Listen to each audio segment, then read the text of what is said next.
ओम नमः शिवाय।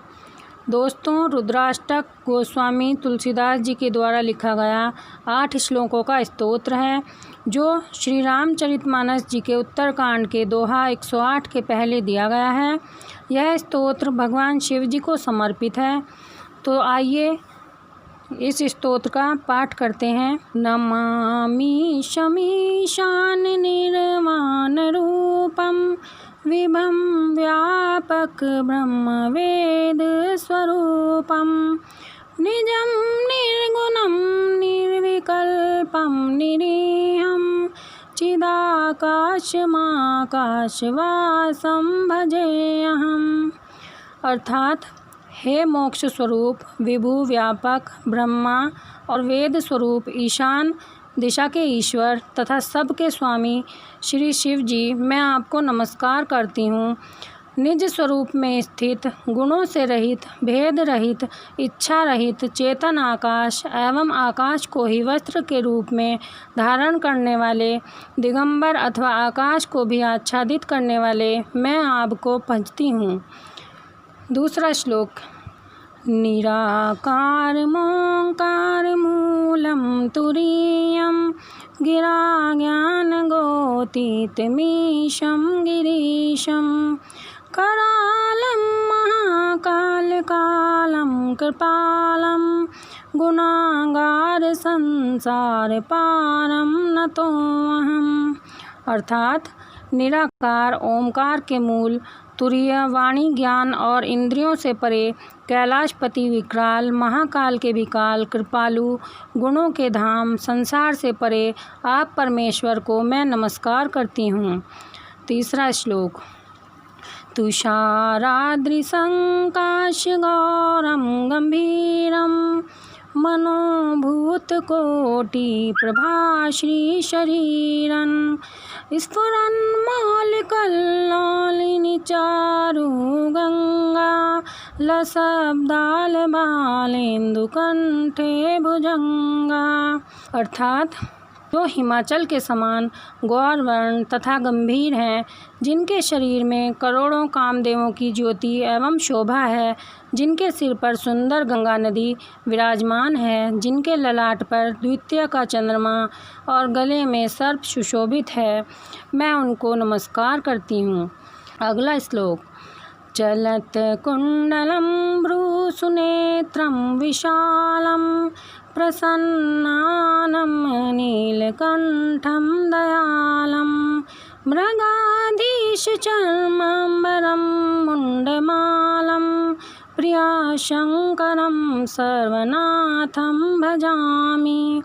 अर्थात, जिनके कानों में कुंडल हिल रहे हैं, सुंदर भ्रकुटी और विशाल नेत्र हैं, जो प्रसन्न मुख, नीलकंठ और दयालु हैं, सिंह चर्म का वस्त्र धारण किए और मुंडमाला पहने हुए हैं, उन सबके प्यारे और सबके नाथ श्री शंकर जी को मैं भजती हूँ।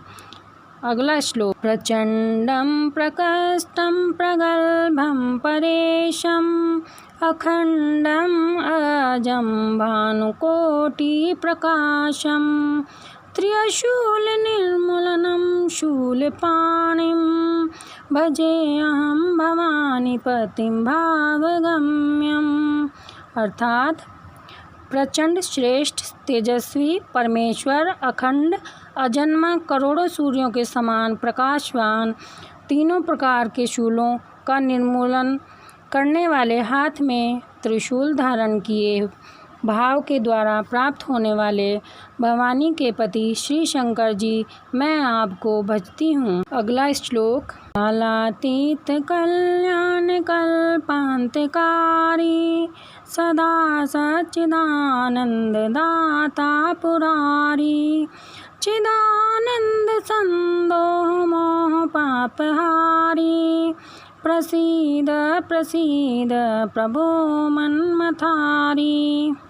अर्थात, कलाओं से परे, कल्याण स्वरूप, कल्प का अंत करने वाले, सज्जनों को सदा आनंद देने वाले, त्रिपुर के सच्चिदानंद घन, मोह को हरने वाले, मन को मथने वाले, कामदेव के शत्रु, हे प्रभो प्रसन्न होइए, प्रसन्न होइए। अगला श्लोक। नायावदुमानात् पदारविन्दं भजन्ति लोके परे वानराणां नायातावद् सुखं शान्तिसन्तापनाशं प्रसीद प्रभो सर्वभूतादिवासम्। अर्थात जब तक पार्वती के पति आपके चरण कमलों को मनुष्य नहीं भजते तब तक उन्हें ना तो इस लोक और ना ही परलोक में सुख शांति मिलती है और ना ही उनके तापों का नाश होता है। अतः हे समस्त जीवों के अंदर निवास करने वाले प्रभु प्रसन्न होइए। अगला श्लोक।